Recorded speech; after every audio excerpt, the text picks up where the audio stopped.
പുതിയൊരു വീഡിയോയിലേക്ക് എല്ലാവർക്കും സ്വാഗതം. അപ്പോൾ നമ്മുടെ ഡിഗ്രി ലെവൽ മെയിൻസും അതുപോലെ തന്നെ 12th ലെവലിൻ്റെയൊക്കെ മെയിൻസ് പരീക്ഷകൾ എഴുതുന്നവർ തീർച്ചയായിട്ടും എന്ത് ചെയ്യുക, ഈ ഒരു ക്ലാസ് കണ്ടിട്ട് വേണം പോകാനായിട്ട്. കാര്യം നമ്മളിന്ന് ഈ ക്ലാസ്സിൽ ഡിസ്കസ് ചെയ്യാനായിട്ട് പോകുന്നത് വിദ്യാഭ്യാസ കമ്മീഷനുകൾ എന്ന് പറയുന്ന റിപ്പീറ്റ് ആയിട്ട് ചോദിച്ചു വരുന്നൊരു ടോപ്പിക്കാണ്. ഓക്കെ, അപ്പോൾ എന്തായാലും നമുക്ക് സംസാരിച്ച സമയങ്ങളുടെ ക്ലാസ്സിലേക്ക് തന്നെ കിടക്കാം. അതിന് മുന്നേ നോളജ് ഫാക്ടറി PS എന്ന് പറഞ്ഞ ഈ ഒരു ചാനൽ ആദ്യമായി കാണുന്ന ആരെങ്കിലും ഉണ്ടെങ്കിൽ ചാനലൊന്ന് സബ്സ്ക്രൈബ് ചെയ്തേക്കുക. നിങ്ങളുടെ അഭിപ്രായങ്ങൾ തീർച്ചയായിട്ടും ഇപ്പോൾ തന്നെ ഒന്ന് കമൻറ്റായിട്ട് രേഖപ്പെടുത്താനും ഈ ഒരു വീഡിയോ നിങ്ങളുടെ കൂട്ടുകാരിലേക്ക് എത്തിച്ചു കൊടുക്കാനും മറക്കരുത്.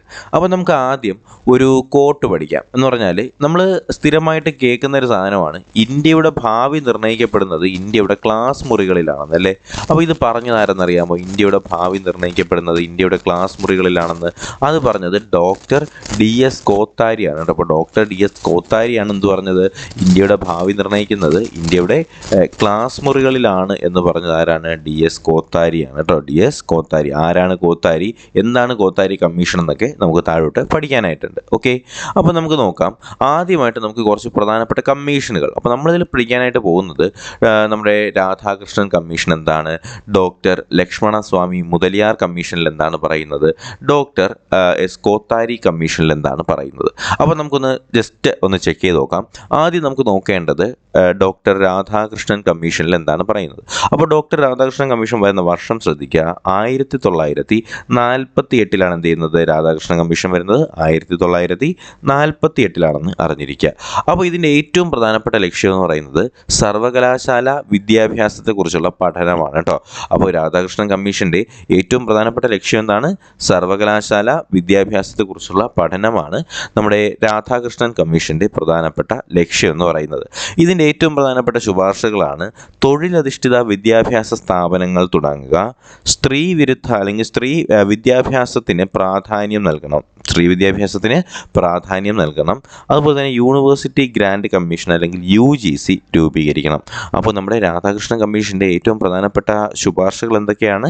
ഒന്ന്, തൊഴിലധിഷ്ഠിത വിദ്യാഭ്യാസ സ്ഥാപനങ്ങൾ തുടങ്ങുക എന്ന് പറയുന്നതും, രണ്ടെന്താണ്, സ്ത്രീ വിദ്യാഭ്യാസത്തിന് പ്രാധാന്യം നൽകണമെന്ന് പറയുന്നതും, കൂടാതെ UGC അല്ലെങ്കിൽ യൂണിവേഴ്സിറ്റി ഗ്രാൻഡ് കമ്മീഷൻ രൂപീകരിക്കണം എന്ന് പറയുന്നതുമാണ് നമ്മുടെ രാധാകൃഷ്ണൻ കമ്മീഷൻ്റെ ഏറ്റവും പ്രധാനപ്പെട്ട ലക്ഷ്യങ്ങൾ എന്ന് പറയുന്നത്. ഓക്കെ അല്ലേ?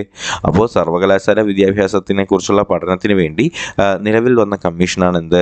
നമ്മുടെ doctor S Radhakrishnan commission. Okay ആണല്ലോ? ഓക്കെ, നമുക്ക് അടുത്ത കമ്മീഷനിലേക്ക് പോകാം. ഡോക്ടർ മുതലിയാർ സ്വാമി, എന്താണ്? Doctor Lakshmanaswami Mudaliar commission. Doctor Lakshmanaswami Mudaliar commission. എന്താണ് ഡോക്ടർ ലക്ഷ്മണസ്വാമി മുതലിയാർ കമ്മീഷൻ്റെ ഏറ്റവും പ്രധാനപ്പെട്ട ലക്ഷ്യം എന്നറിയാമോ? സെക്കൻഡറി വിദ്യാഭ്യാസ മേഖലയെക്കുറിച്ചുള്ള പഠനം. സെക്കൻഡറി, നമുക്കറിയാം സെക്കൻഡറി വിദ്യാഭ്യാസം.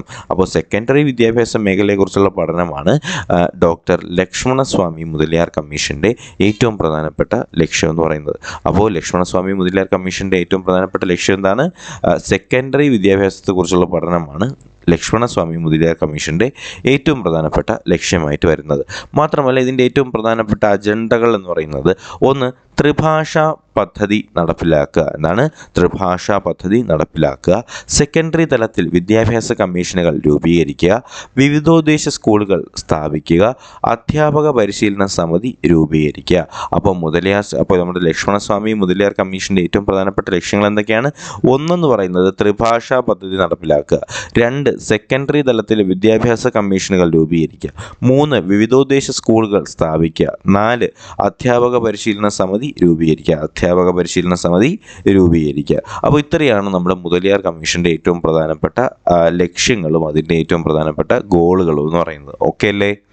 ഓക്കെ, അപ്പോൾ നമുക്ക് അടുത്ത കമ്മീഷൻ നോക്കാം. കോത്താരി കമ്മീഷൻ. കോത്താരി കമ്മീഷന് മുന്നേ ഈ മുതലിയാർ സ്വാമിയുടെ, നമ്മുടെ ലക്ഷ്മണസ്വാമി മുതലിയാർ കമ്മീഷൻ്റെ വർഷം 1952 ലക്ഷ്മണസ്വാമി മുതലിയാർ കമ്മീഷൻ്റെ വർഷം എന്ന് പറയുന്നത്. അടുത്ത് നമുക്ക് നോക്കേണ്ടത് DS കോത്താരി കമ്മീഷനാണ്. കോത്താരി കമ്മീഷൻ്റെ വർഷം എത്രയാണ്? 1964 കോത്താരി കമ്മീഷൻ്റെ വർഷമായിട്ട് വരുന്നത്. എന്താണ് കോത്താരി കമ്മീഷൻ്റെ പ്രധാനപ്പെട്ട ലക്ഷ്യം എന്നറിയാമോ? വിദ്യാഭ്യാസത്തിൻ്റെ ദേശീയ മാതൃകയെ പറ്റിയുള്ള നിർദ്ദേശമാണ്. വിദ്യാഭ്യാസത്തിൻ്റെ ദേശീയ മാതൃകയെ പറ്റിയുള്ള നിർദ്ദേശമാണ് എന്ത്? നമ്മുടെ DS കോത്താരി കമ്മീഷൻ്റെ ഏറ്റവും പ്രധാനപ്പെട്ട ലക്ഷ്യമായിട്ട് വരുന്നത്. ഓക്കെ, ഇതിനകത്ത് പറയുന്നതാണ് 10+2+3 അല്ലേ. അപ്പോൾ 10+2+3 മാതൃകയിലുള്ള വിദ്യാഭ്യാസം നടപ്പിലാക്കണമെന്ന് പറയുന്നത് ആരാണ്? നമ്മുടെ കോത്താരി കമ്മീഷനാണ്. ഇത് വളരെ ഇമ്പോർട്ടൻ്റ് ആണ്. 10+2+3 എന്ന് പറയുന്ന വിദ്യാഭ്യാസ മോഡൽ കൊണ്ടുവന്നാരെന്ന് ചോദിച്ചാൽ അതാരാണ്? DS കോത്താരി കമ്മീഷനാണ്. അതുപോലെ തന്നെ സെക്കൻഡറി തലത്തിൽ തൊഴിലധിഷ്ഠിത വിദ്യാഭ്യാസം നൽകണം എന്ന് പറയുന്ന ആരാണ്? കോത്താരി കമ്മീഷനാണ്. സെക്കൻഡറി തലത്തിൽ തൊഴിലധിഷ്ഠിത വിദ്യാഭ്യാസം നൽകണം എന്ന് പറയുന്ന ആരാണ്? കോത്താരി കമ്മീഷനാണെന്ന് അറിഞ്ഞിരിക്കുക. അതുപോലെ തന്നെ മൂല്യ വിദ്യാഭ്യാസത്തിന് ഊന്നൽ നൽകണമെന്നും ആര് പറയുന്നുണ്ട്? കോത്താരി കമ്മീഷൻ പറയുന്നുണ്ട്. അപ്പോൾ 10+2+3 സെക്കൻഡറി തലത്തിൽ തൊഴിലധിഷ്ഠിത വിദ്യാഭ്യാസം, അടുത്ത് പറയുന്നത് എന്താണ്? മൂല്യ വിദ്യാഭ്യാസത്തിന് ഊന്നൽ നൽകണം. മൂല്യ വിദ്യാഭ്യാസത്തിന് ഊന്നൽ നൽകണം. സെറ്റല്ലേ? അപ്പോൾ ഇത്രയും കാര്യങ്ങളിൽ നിങ്ങൾക്ക് വേറെ സംശയങ്ങളൊന്നുമില്ല എന്നെ പ്രതീക്ഷിക്കുകയാണ്. അപ്പോൾ നമ്മൾ പറഞ്ഞത് ഡോക്ടർ രാധാകൃഷ്ണൻ കമ്മീഷൻ 1948 സർവകലാശാല വിദ്യാഭ്യാസം, തൊഴിലധിഷ്ഠിത വിദ്യാഭ്യാസം, സ്ത്രീ വിദ്യാഭ്യാസം മാത്രമല്ല UGC. അടുത്ത് പറയുന്ന ലക്ഷ്മണസ്വാമി മുതലിയാർ സെക്കൻഡറി വിദ്യാഭ്യാസം, ത്രിഭാഷാ പദ്ധതി, സെക്കൻഡറി തലത്തിലുള്ള വിദ്യാഭ്യാസ കമ്മീഷനുകൾ, വിവിധോദ്ദേശ സ്കൂളുകൾ, അധ്യാപക പരിശീലന സമിതികൾ. പിന്നെ പറഞ്ഞ എന്താണ്? കോത്താരി കമ്മീഷൻ 64 വിദ്യാഭ്യാസ മാതൃകയെ പറ്റിയുള്ള അല്ലെങ്കിൽ വിദ്യാഭ്യാസത്തിൻ്റെ ദേശീയ മാതൃകയെ പറ്റിയുള്ള ചർച്ചയാണ് അതിനകത്ത് നടത്തിയിട്ടുണ്ടായിരുന്നത്. പിന്നെ നമ്മൾ എന്താണ് പറഞ്ഞത്? 10+2+3 മോഡൽ ഉള്ള എന്താണ് വിദ്യാഭ്യാസം, സെക്കൻഡറി തലത്തിൽ എന്താണ് വിദ്യാഭ്യാസം നടത്തുന്നതിന് വേണ്ടി അല്ലെങ്കിൽ സെക്കൻഡറി തലത്തിൽ തൊഴിലധിഷ്ഠിത വിദ്യാഭ്യാസം കൂടി എന്ത് ചെയ്യുക? കണ്ടെത്തുക. കൂടാതെ മൂല്യ വിദ്യാഭ്യാസത്തിന് ഊന്നൽ നൽകുക എന്ന് പറയുന്നതാണ് നമ്മുടെ ഡോക്ടർ DS കോത്താരി കമ്മീഷൻ്റെ ഏറ്റവും പ്രധാനപ്പെട്ട ലക്ഷ്യങ്ങളായിട്ട് വരുന്നത്. ഓക്കെ അല്ലേ? ഓക്കെ, അടുത്ത് നമുക്ക് നോക്കേണ്ടത് അല്ലെങ്കിൽ നാഷണൽ പോളിസി ഓൺ എഡ്യൂക്കേഷനാണ്. National policy on education. ഈ NPE അല്ലെങ്കിൽ നാഷണൽ പോളിസി ഓൺ എഡ്യൂക്കേഷൻ വരുന്ന വർഷം 1986 എന്ത്? നാഷണൽ പോളിസി ഓൺ എഡ്യൂക്കേഷൻ വരുന്നത്. ഇത് എന്ത് ചെയ്യുന്നത്? പുതിയ സഹസ്രാബ്ദത്തിലേക്ക് ഇന്ത്യയെ നയിക്കുക എന്ന ലക്ഷ്യത്തോടു കൂടിയാണ് ഇത് നടപ്പിലാക്കിയത്.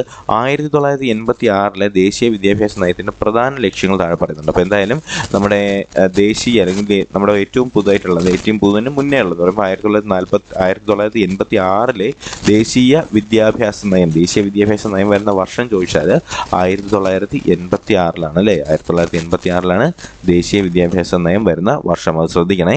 എന്താണ് ദേശീയ വിദ്യാഭ്യാസ നയം അല്ലെങ്കിൽ നാഷണൽ പോളിസി ഓൺ എഡ്യൂക്കേഷൻ വരുന്നപ്പോഴാണ്?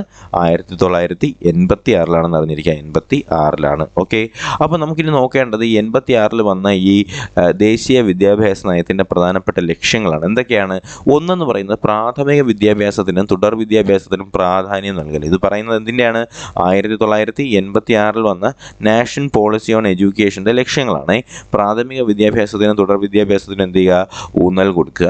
അതുപോലെ തന്നെ പ്രൈമറി തലത്തിൽ വിദ്യാഭ്യാസം സാർവത്രികമാക്കാനും സ്കൂളുകളിലെ ഭൗതിക ക്ലാസുകൾ മെച്ചപ്പെടുത്താനും ഓപ്പറേഷൻ ബ്ലാക്ക് ബോർഡ്. അപ്പോൾ ഓപ്പറേഷൻ ബ്ലാക്ക് ബോർഡ് വരുന്നത് 1986 നാഷണൽ പോളിസി ഓൺ എഡ്യൂക്കേഷൻ്റെ ഭാഗമായിട്ടാണ് അറിഞ്ഞിരിക്കുക. അപ്പോൾ പ്രാഥമിക തലത്തിൽ വിദ്യാഭ്യാസം എന്ത് ചെയ്യുക? സാർവത്രികമാക്കാനും എന്താണ് ക്ലാസ് റൂമുകൾ മെച്ചപ്പെടുത്താനായിട്ട് ഓപ്പറേഷൻ ബ്ലാക്ക് ബോർഡ് എന്ന് പറഞ്ഞ ഈ ഒരു സ്കീം കൊണ്ടുവരുന്നതും എന്തിൻ്റെ ഭാഗമായിട്ടാണ്? നമ്മുടെ നാഷണൽ പോളിസി ഓൺ എഡ്യൂക്കേഷൻ്റെ ഭാഗമായിട്ടാണെന്ന് അറിഞ്ഞിരിക്കുക. അടുത്ത് ഓരോ ജില്ലയിലും നവോദയ വിദ്യാലയങ്ങൾ സ്ഥാപിക്കുക. പെൺകുട്ടികളുടെ വിദ്യാഭ്യാസത്തിന് പ്രോത്സാഹിപ്പിക്കുക എന്ന് പറയുന്നതും ഈ നാഷണൽ പോളിസി ഓൺ എഡ്യൂക്കേഷൻ്റെ പ്രധാനപ്പെട്ട ലക്ഷ്യങ്ങളിൽ ഒന്നായിരുന്നു. സെറ്റല്ലേ?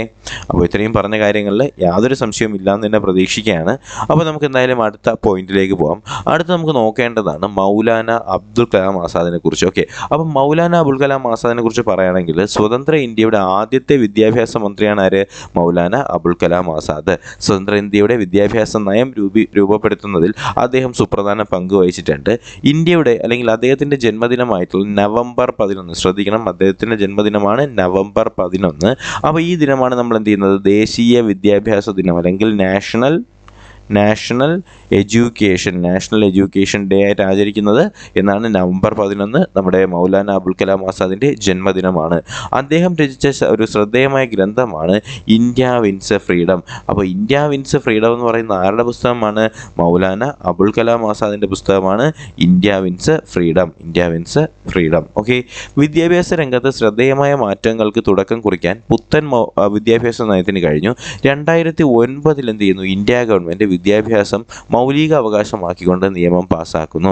അപ്പോൾ വിദ്യാഭ്യാസം മൗലിക അവകാശമാക്കിക്കൊണ്ട് നിയമം പാസ്സാക്കുന്ന എപ്പോഴെന്ന് ചോദിച്ചാൽ അത് 2009 അറിഞ്ഞിരിക്കുക. 2009 ഇന്ത്യ ഗവൺമെൻറ് വിദ്യാഭ്യാസത്തെ മൗലിക അവകാശമാക്കിക്കൊണ്ട് ഒരു നിയമം പാസ്സാക്കുന്നത് 2009. ഓക്കെ, അടുത്താണ് കേന്ദ്ര ഗവൺമെൻറ് ആവിഷ്കരിച്ചിട്ടുള്ള സർവശിക്ഷാ അഭിയാൻ. ശ്രദ്ധിക്കണം, കേന്ദ്ര ഗവൺമെൻറ്റിൻ്റെയാണ്, ഇത് സെൻട്രൽ ഗവൺമെൻറ്റിൻ്റെയാണ് കേട്ടോ. സെൻട്രൽ ഗവൺമെൻറ്റിൻ്റെ പദ്ധതിയാണ് സർവശിക്ഷാ സർവശിക്ഷാ അഭിയാൻ, രാഷ്ട്രീയ മാധ്യമിക ശിക്ഷാ അഭിയാൻ തുടങ്ങിയവ സംയോജിപ്പിച്ചുകൊണ്ട് 2018 എന്ത് ചെയ്യുന്നു, സമഗ്ര ശിക്ഷാ അഭിയാൻ എന്ന് പറയുന്ന പദ്ധതി രാജ്യത്തിൽ നടപ്പിലാക്കുന്നു.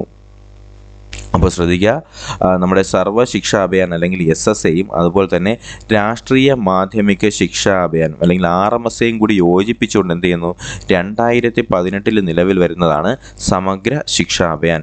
സർവ്വശിക്ഷാ അഭിയാനും അതുപോലെ തന്നെ രാഷ്ട്രീയ മാധ്യമിക ശിക്ഷാ അഭിയാനും കൂടി യോജിപ്പിച്ചുകൊണ്ട് 2018 നിലവിൽ വരുന്ന പുതിയൊരു ഒരു എഡ്യൂക്കേഷണൽ പദ്ധതിയുടെ പേരാണ് സമഗ്ര ശിക്ഷാ അഭിയാൻ. അപ്പോൾ സമഗ്ര ശിക്ഷാ അഭിയാൻ 2018 അല്ലേ, 2018. അപ്പം നമ്മൾ പറഞ്ഞ ഇത്രയും കാര്യങ്ങളിൽ നിങ്ങൾക്ക് യാതൊരു സംശയവുമില്ല, എല്ലാം ഓക്കെ ആണ് എന്ന് തന്നെ പ്രതീക്ഷിക്കുകയാണ്. അപ്പോൾ ഇത്രയും കാര്യങ്ങൾ പറയാൻ വേണ്ടിയിട്ടാണ് ഈ ഒരു വീഡിയോ ചെയ്തത്. അപ്പോൾ തീർച്ചയായിട്ടും എന്ത് ചെയ്യുക, ഇത് വളരെ പ്രധാനപ്പെട്ട പോയിന്റുകളാണ്. നമ്മൾ കുറച്ച് വളരെ ഷോർട്ടായി പറഞ്ഞിട്ടുണ്ടെങ്കിലും ഇതെല്ലാം നമ്മുടെ SCRTക്കകത്ത് പറഞ്ഞിട്ടുള്ള പോയിന്റുകളാണ്.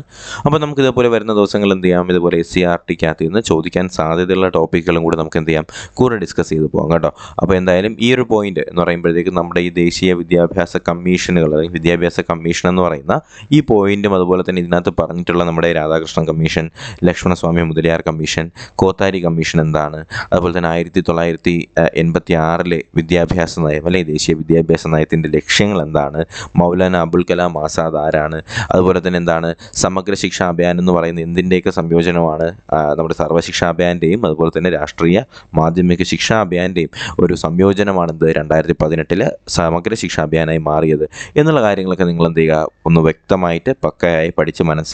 അത് വളരെ ഇമ്പോർട്ടൻ്റ് ആണ് കേട്ടോ.